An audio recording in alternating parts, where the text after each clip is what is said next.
Hi everyone, it's Jenny here from Angel Handmade Papercraft. Today I am working with Whimsy stamps and I am using two of their digital images today. I am using Valentine Lilith and Valentine Luca. So it is two separate images that I have merged in Microsoft Word. I don't have any fancy editing program, so I just use the standard of what I've got. So I have merged those, printed those out on my laser printer, and I used Expressit blending cardstocks because I was using Copic markers. So I'm colouring the images up quite quickly. I've got them all sped up just so that you don't have to sit here for hours watching me colour. These are quite detailed images, so it has taken me quite a while to get them all coloured up. So just as we're going through, I'm going for a dark kind of look, but still wanted to give it a Valentine's-y kind of colour. So I did throw some bits and pieces of red in, but still stuck with the blacks and purples and things like that. So I have already picked some papers that I was going to match with these images. So I will be using the Echo Park Head Over Heels 6x6 pad. Now I couldn't find any linkages for the paper pad, but I did find some of the papers sold in the 12x12 separately, so I have linked those up. I'm sure there's plenty of other Valentine's papers out there that you can find to match up with these images, but this is the paper pad that I had on hand and it's one of my favorites. So I'm just working my way through the image. I will have all of the Copic markers listed on my blog, so you can check those out there, and I will also have linkages up for all of the items that I have used that I am able to link up. There is a couple of things that may no longer be available, but I have linked up some options for you as well. So please don't forget to use the links that I have added for the Whimsy stamps. I am part of the digital design team, so that means that I do get a little bit of credit if you use my links to purchase any of their images or any of their other products from their store. So I would appreciate if you would use my links. I do try to add as many affiliate links in as I can, but obviously I'm not an affiliate for all companies, so I've just done the best that I can, but all linkages are there for all the items.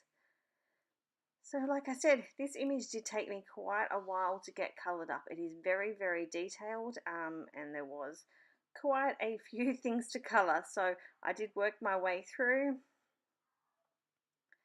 I was working on another project at the same time, so I was sort of swapping and changing between the two projects as well, so that probably didn't help me at all. This is one of the, well, both of these are part of the January 2019 release. They will be added to the showcase images for the new release. However, I'm not actually showcasing this one until the weekend on my own blog, and the YouTube won't be up until the weekend either. So when you guys see this, it has already been showcased on the Whimsy site, but I'm just showcasing it now. So I hope you guys are enjoying all of my videos. I've had lots of new videos up for you recently.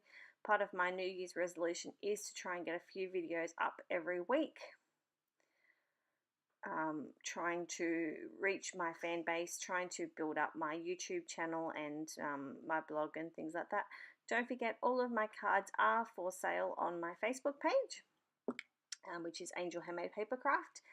And yeah, as long as they're still available, you can purchase them there.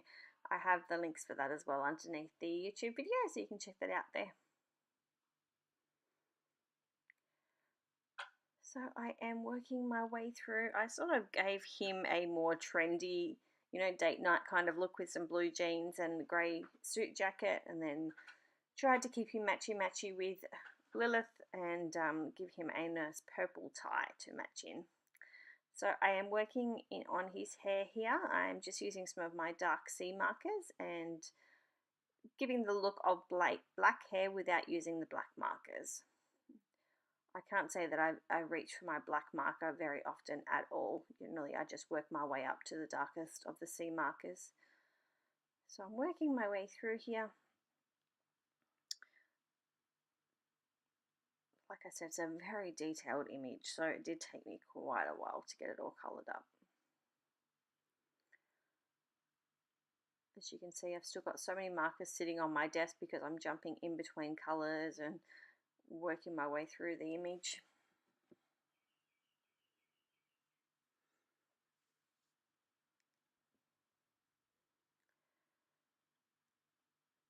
The next thing I need to learn to do, I think, is add some background music. Sometimes I blabber on a little bit. Difficult when it's such a long video like this one. I did have a little bit of lint on the end of my Copic marker, so I just very carefully just used my nails to grab that off. Colouring the heart, I did go over her fingers because that area where her fingers is very, very thin, so I did accidentally get a little bit of red on her fingers, so I've just grabbed my E000 marker and just blended that back out. Giving her a nice black rose, because of course a girl like this doesn't want a red rose, she wants a black rose. So I've also added some atyou Spica in the silver over the top of the rose. I thought that would be cute. And given her a black rose on her necklace, or choker, or whatever you want to call it. And now I am working my way through her skirt. So I thought I'd go back and use those purple markers again. I don't use purple markers very often, but I do love this blend. This is the, what was I using? V04, V06 and V09. So just working my way through, blending all of that out.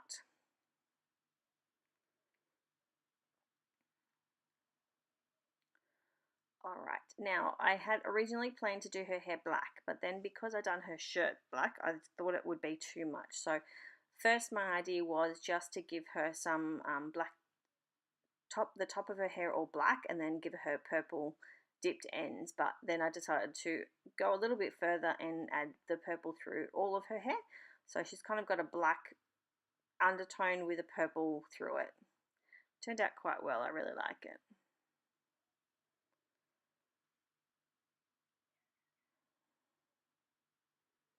So here I am adding all of that purple through, so I've just flicked it through her hair, so it does look really cool.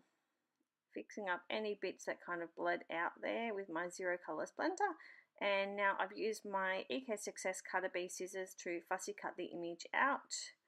Sorry, some of it's not on screen. I do need to have it nice and close to my face when I'm doing fussy cutting. As always, my tip with fussy cutting is to make sure that you're moving the image rather than the scissors. That gives it that really nice curved edges without the cutting lines. So I did go in then with a pen blade and cut that middle out between them, and then I just used my scissors to fix it up. So this is the head over heels paper pattern. I'm just flicking through trying to find the papers that I had originally decided I was going to use, adding in a few extras.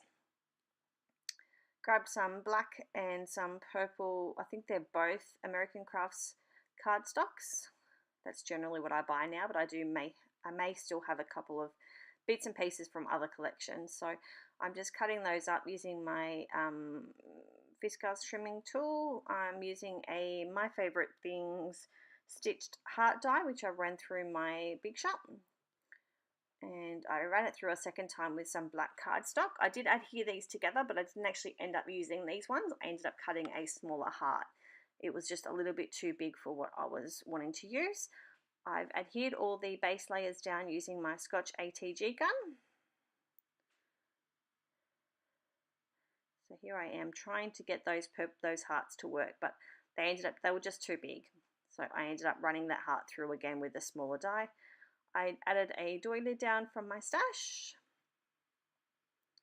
and here I am trying to work out where I'm going to make this heart work. It just wasn't working for me, as you can see, and I ran it through again just with a little bit of leftover black cardstock, but it still wasn't working. So this is the smaller heart. Did turn out perfectly. I have punched out some little hearts using the Martha Stewart Heart Confetti Heart Punch. And I'm adhering those using some American Tombow Mono Multi Liquid Adhesive. So I did punch quite a few. I like to use up all of my extra bits and pieces of cardstock, and then I just pop those into my drawer for when I'm needing a little heart for a project. So again, using the same liquid adhesive to pop my images down, I didn't squeeze that glue very much, so as much as it looked like I used a lot, I actually didn't. Alright, and that is my card complete. So I thank you all for watching, and I hope to see you all again soon.